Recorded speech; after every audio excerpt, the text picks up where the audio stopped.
जय श्री कृष्णा मित्रों, आप सुन रहे हैं डॉक्टर शैलजा श्रीवास्तव की लिखी कहानी कौन तुझे यूं प्यार करेगा। तो मित्रों, चैनल को लाइक कीजिए और सब्सक्राइब भी। अब आगे। अरमान घर पहुंचा तब तक सब सो चुके थे।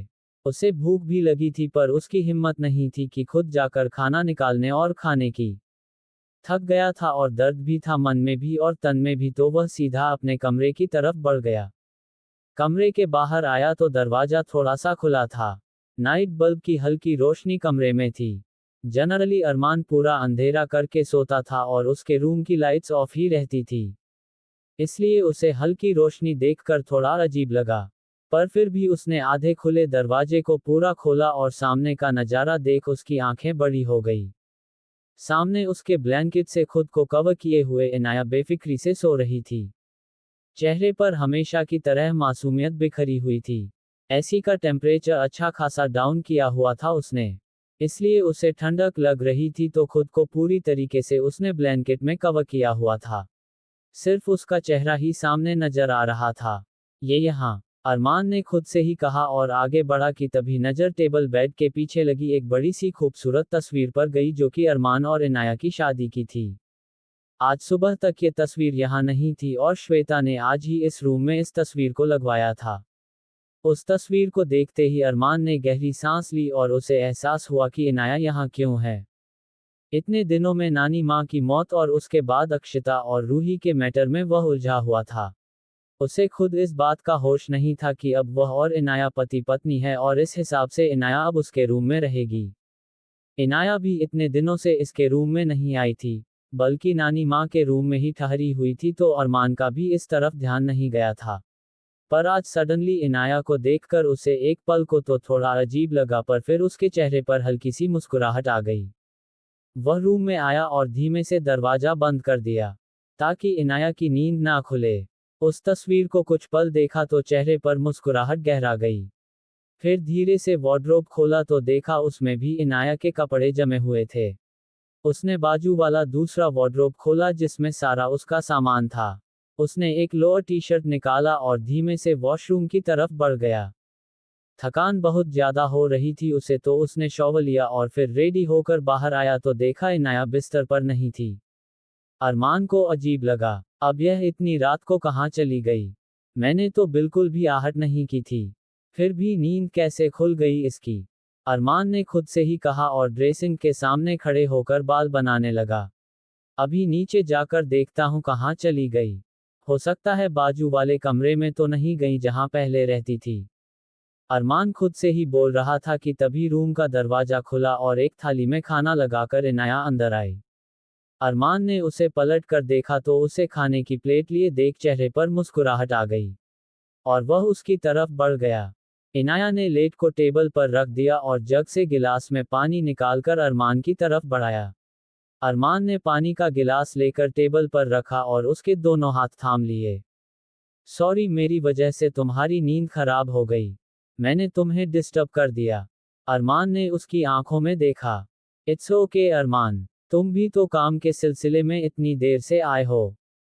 तुम भी तो जाग रहे हो, थक गए होंगे। खाना खा लो, काफी रात हो गई है। इनाया ने कहा तो अरमान ने उसके गाल से हाथ लगाया। मेरा काम चलता रहता है, आदत है, मुझे परेशान मत हुआ करो। तुम आराम से सो जाया करो। ऐसा कुछ खास फर्क नहीं पड़ता मुझे है ना, और इतनी कोई भूख थी। अरमान अभी बोल ही रहा था कि इनाया ने उसका हाथ थामा और उसे सोफे पर बैठा दिया। कितना फॉर्मल हो यार तुम, जानती हूँ कि तुम बहुत टैलेंटेड हो। दिन रात काम में बिजी रहते हो और भूख प्यास भी तुम्हें बिल्कुल भी नहीं लगती है। वैसे भी तुम डाइट फूड खाते हो, घास फूस पत्ते। इनाया बोली तो अरमान की आंखें बड़ी हो गईं। पर फिर भी तुम्हारी वाइफ हूं मैं और मेरा फर्ज भी है और मेरा अधिकार भी तुम्हारा इंतजार करना भी और तुम्हारा ख्याल रखना भी। और इसलिए ना ही तो मेरी नींद खराब हुई है और ना ही मुझे कोई तकलीफ हुई है। इनाया बोली तो अरमान बस उसे देखता रहा। और ऐसा कैसे हो सकता है कि मेरे घर में होते हुए तुम बिना खाना खाए भूखे सो जाओ। इनाया ने कहा तो अरमान एक पल को उसे देखता रह गया। जानती हूं मैं, तुमने कुछ नहीं खाया होगा, तुम्हारे चेहरे से दिख रहा है। एकदम डल लग रहा है फेस। वरना तो तुम गोरे चिट्टे इतने हो कि हर समय चमकते रहते हो। पर आज चेहरे पर थकान साफ दिख रही है। इनाया ने अधिकार के साथ कहा और एक निवाला तोड़कर उसकी तरफ बढ़ाया। अरमान ने उसे मुंह खोला तो इनाया ने उसके मुंह के अंदर वह निवाला रख दिया। अरमान एक पल को भावुक हो गया उसका निश्चल प्रेम और अधिकार देखकर, और अगले ही पल अरमान ने आगे बढ़ उसे अपने सीने से लगा लिया। उसकी आंखों में नमी आ गई थी पर चेहरे पर सुकून था। इनाया के चेहरे की मुस्कुराहट भी गहरी हो गई और उसने धीमे से अपने दोनों हाथ अरमान की पीठ पर रख दिए। क्या हुआ? इतना भी इमोशनल होने की जरूरत नहीं है। मैं इतनी ज्यादा भी सिंसियर नहीं हूँ। वह तो नानी माँ ने सिखाया था कि अपने हस्बैंड का ख्याल रखना और अपने रिश्ते को समझने की कोशिश करना, तो बस वही कोशिश कर रही हूँ। हालांकि ये सब थोड़ा ऑड है। यूं अचानक से तुम्हारे रूम में आकर रुकना और फिर ये सब, पर मेरी लाइफ में सीधा सिंपल वैसे भी कुछ नहीं। इनाया ने धीमे से कहा तो अरमान मुस्करा उठा। और फिर उससे अलग होकर सामने बैठ गया। अजीब लड़की हो यार तुम। कोई अगर जरा सा भी कुछ करता है तो पूरा क्रेडिट ले लेता है कि मैं तुम्हारे लिए जाग रही थी। मैंने तुम्हारे लिए खाना लाया। मैं तुम्हारे लिए इतना परेशान हूँ। अरमान बोला तो इनाया ने आंखें बड़ी कर उसे देखा।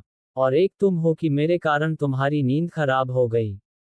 तुम मेरे लिए खाना लेकर आए, मेरा ख्याल रखा और उसके बाद क्रेडिट खुद ना लेकर नानी माँ को दे रही हो कि उनके कहने के कारण तुम ये सब कर रही हो। मतलब सब कुछ करना है और बिल्कुल भी जताना नहीं है। अरमान ने कहा तो इनाया ने उसके चेहरे से हाथ लगाया। जताया परायों को जाता है अरमान अवस्थी, अपनों को नहीं। तुम मेरे अपने हो। तुम्हें कुछ भी जता कर क्या हासिल हो जाएगा मुझे? तो फिर ये घर, ये रूम और मैं भी तो तुम्हारा हूं, फिर क्यों और लग रहा तुम्हें यहाँ आना? ये रूम तुम्हारा है इनाया और अधिकार से रहो। एंड थैंक्स जो तुम इस रूम में आई, मुझे टाइम दिया। अरमान ने कहा तो इनाया ने गर्दन झुका ली। बस कोशिश करना मेरे हाथ में है। और मैं कोशिश कर रही हूँ। और तुमसे भी यही उम्मीद करूंगी कि तुम भी कोशिश करो। एक दूसरे को समझने की, हमारे रिश्ते को समझने की। और एक अच्छा और मजबूत रिश्ता बनाने की। इनाया बोली। तो अरमान कुछ पल उसे देखता रह गया। फिर उसने एक बाइट खाने का उसकी तरफ बढ़ाया। मैं खाना खा चुकी हूँ। तुम सच कह रही हो? पक्का खा लिया है तुमने? अरमान ने कहा। हाँ यार, पक्का खा लिया है, विश्वास रखो, और तुम तो जानते ही हो भूखी मैं रह नहीं सकती। मम्मी और आरोही के साथ खा लिया है। दादी और दादू भी साथ में थे, तो फिर मना करना अच्छा नहीं लगा। हालांकि मैं तुम्हारा वेट करना चाहती थी, मैंने सोचा कि तुम्हारे साथ खाऊंगी, पर मम्मी ने कहा कि तुम्हें आने में देर हो जाएगी। मैंने उनसे कहा भी कि मैं आरू का वेट कर लेती हूँ, पर वह नहीं मानी। उन्होंने कहा कि तुम पता नहीं कब तक आओगे और मैं कब तक भूखी बैठी रहूंगी। जब उन्होंने जिद की तो फाइनली मुझे उनके साथ खाना ही पड़ा। बाकी मैं तुम्हारा इंतजार कर सकती थी, और हाँ, मैं तो नीचे ही सोने वाली थी। पर मम्मी ने ही कहा कि अब से मुझे यहीं पर सोना है। और यहीं पर रहना है, ताकि हम एक दूसरे को समझ सके और एक दूसरे के साथ समय बिता सके। इनाया अपनी धुन में शुरू हो गई थी और अरमान बस मुस्कुराते हुए उसकी बातें सुन रहा था और खाना खाता जा रहा था। उसने प्लेट सरकाई और फिर इनाया की दोनों हाथों को थाम लिया। क्या हुआ, फिनिश तो करो पूरा। इनाया बोली। रात काफी हो गई है, इतनी लेट नाइट खाने पर बहुत ज्यादा खाना नहीं खाता मैं, वरना फिर इंडाइजेशन हो जाता है। और हेवीनेस भी हो जाती है बॉडी में। हो गया है मेरा, अरमान ने कहा। पर तुमने तो सिर्फ एक रोटी और थोड़ा सा दाल चावल ही खाया है।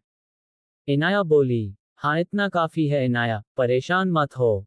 और हाँ, थैंक यू मेरे लिए इतना सोचने के लिए, मेरे लिए इतना कंसर्न रखने के लिए, और मेरे लिए इतनी रात तक जागने के लिए भी। अरमान ने उसके माथे को किस करते हुए कहा तो इनाया मुस्कुरा उठी। अच्छा तुम आराम करो, मैं ये थाली रख कर आती हूँ। उद्धरण चिन्ह। कोई बात नहीं, रूम के बाहर रख दो, सर्वेंट ले जाएंगे। अरमान बोला। इट्स ओके अरमान, इस तरीके से झूठे बर्तन रूम के बाहर रहेंगे तो अच्छा नहीं रहता है। नानी माँ कहती है कि अपने आसपास इस तरीके का माहौल नहीं होना चाहिए, नेगेटिव एनर्जी आती है। मैं बस 2 मिनट में रखा रही हूँ, तुम आराम करो। इनाया ने कहा और प्लेट्स लेकर तुरंत चली गई। अरमान ने गहरी सांस ली और उठकर उसे फोटो को हाथ लगाया जो कि बेड के पीछे लगा हुआ था। मैं बहुत लकी हूँ जो इतने अच्छे मम्मी पापा के बाद अब इतनी अच्छी वाइफ मेरी लाइफ में आए है। पर समय मेरा ठीक नहीं है, इसीलिए तुम्हारा ख्याल नहीं रख पा रहा, तुम्हारा साथ नहीं दे पा रहा। बाकी तुम अपनी तरफ से पूरी कोशिश कर रही हो, दिख रहा है तुम्हारे एफर्ट्स भी और तुम्हारी कोशिश भी। अरमान ने कहा। उसके शरीर में दर्द हो रहा था थकान के कारण, तो वह बिस्तर पर लेट गया। वह इनाया का इंतजार करना चाहता था, पर न जाने कैसे उसकी नींद लग गई। फोन उसने टेबल पर नहीं रखा था, वही हाथ में फोन पकड़े पकड़े ही वह गहरी नींद में चला गया। इनाया रूम में वापस आई तो देखा कि अरमान हाथ में फोन पकड़े हैं और हाथ उसका तकिया पर रखा हुआ है, और वह गहरी नींद में सो रहा है। इनाया ने मुस्कुराकर उसे देखा और फिर धीमे से उसके हाथ से फोन लिया ताकि टेबल पर रख सके कि तभी फोन पर मैसेज फ्लैश हुआ और ना चाहते हुए भी इनाया का ध्यान उस पर चला गया। किसी अक्षता का मैसेज था। तुम हर बार ऐसा ही करते हो अरमान, मुझे हर बार अकेला छोड़कर चले जाते हो। आज भी मैं सो गई और तुम चले गए। तुम्हें ना ही तो मेरा ख्याल है, ना ही हमारी बच्ची का, रूही का। उद्धरण चिन्ह। और इनाया की आंखें हैरानी से बड़ी हो गई। फोन में लॉक लगा हुआ था, इसलिए वह खोलकर पूरा मैसेज नहीं पढ़ पाई थी। पर जितना उसने पढ़ा था उतना उसे कुछ समझ नहीं आ रहा था। पूरी तरीके से कंफ्यूजन हो गई थी वह। ये सब क्या है, और यह अक्षता कौन है? और यह क्या कह रही थी, अरमान इसे कहाँ छोड़कर आए हैं?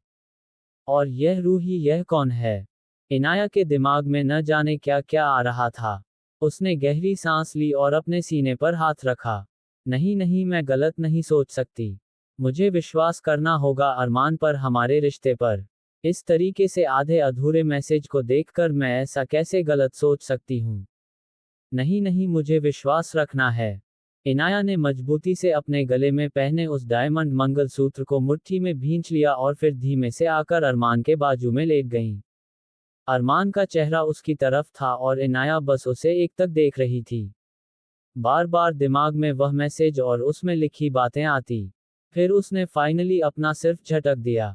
पता नहीं कौन है, पर मुझे इस तरीके से नहीं सोचना है। मुझे विश्वास रखना है और मैं विश्वास रखूंगी। मैं विश्वास करती हूँ अरमान पर, हमारे रिश्ते पर, शादी के पवित्र बंधन और नानी माँ की कही बातों पर, नानी माँ के विश्वास पर। नहीं, मैं बिल्कुल भी विश्वास नहीं करूंगी इस किसी मैसेज का। मैं बिल्कुल भी शक नहीं करूंगी और कोई भी सवाल नहीं करूंगी अरमान से। इनाया ने खुद से ही कहा और धीमे से अरमान की हथेली को थाम लिया और फिर आंखें बंद कर ली। कुछ ही देर में वह गहरी नींद में चली गईं। सुबह हमेशा की तरह अरमान की नींद जल्दी खुली तो देखा इनाया उसकी हथेली को थाने गहरी नींद में है। अरमान ने धीमे से अपना हाथ निकालने की कोशिश की तो इनाया की नींद खुल गई और उसने अधखुली लाल होती आंखों से अरमान की तरह देखा। अरमान ने धीमे से उसके गाल पर हाथ रखा। सो जाओ, अभी सिर्फ 6 बजे है। मुझे तो पूजा करनी है, इसलिए उठ रहा हूँ, अरमान बोला। इनाया अभी भी उसे एकटक देख रही थी। उसकी नींद खुल गई थी पर शरीर सुस्त था। अरमान ने उसके हाथ से अपने हाथ निकाला और उठने लगा कि ना जाने दिल में क्या आया और वापस से इनाया के पास आकर लेट गया। इनाया अब तक उसे देख रही थी, आंखों में कुछ अलग जज्बात थे। अरमान ने धीमे से उसके गाल पर हाथ रखा और थोड़ा सा और उसके करीब आया। इनाया की पलकें हल्की सी झुक गई और अरमान ने धीमे से उसके माथे पर किस किया। गुड मॉर्निंग मिसेज अवस्थी, अरमान बोला, पर इनाया ने कोई जवाब नहीं दिया। वह अभी भी आलस में थी। अरमान ने कुछ पल उसे देखा और धीमे से उसके होठों पर झुक गया। इनाया की पलकें बंद हो गईं। वह इनाया को किस करने ही वाला था कि तभी एकदम से फोन घंघना उठा और अरमान एक झटके से उठा और टेबल पर रखा अपना फोन उठाया। बस अभी आ रहा हूँ, 15 मिनट में पहुंच रहा हूँ, बस 15 minute. Please please don't cry, बस 15 मिनट, अरमान ने कहा और इनाया की तरफ देखे बिना ही तुरंत स्लीपर्स पहनी और ऐसे ही घर से बाहर निकल गया। इनाया हैरान, परेशान और कुछ कंफ्यूज सी बस उसे जाते देखते रही। उसे कुछ समझ ही नहीं आया कि यह सब क्या हुआ और अरमान इतनी हड़बड़ी में कहाँ चला गया। उसने अपना फोन उठाया और अरमान को कॉल लगाया, पर अरमान ने कॉल पिक नहीं किया। उसने दोबारा कॉल लगाया तो अरमान ने फोन उठाया। Please Inaya, bar bar call मत करो, मैं बिजी हूँ थोड़ा, मैं बाद में बात करता हूँ। और हाँ प्लीज़ घर में किसी से भी कहने की ज़रूरत नहीं है कि मैं इस तरीके से सुबह सुबह निकल गया था, अरमान ने कहा और कॉल कट कर दिया। तो मित्रों अगला पार्ट जल्दी ही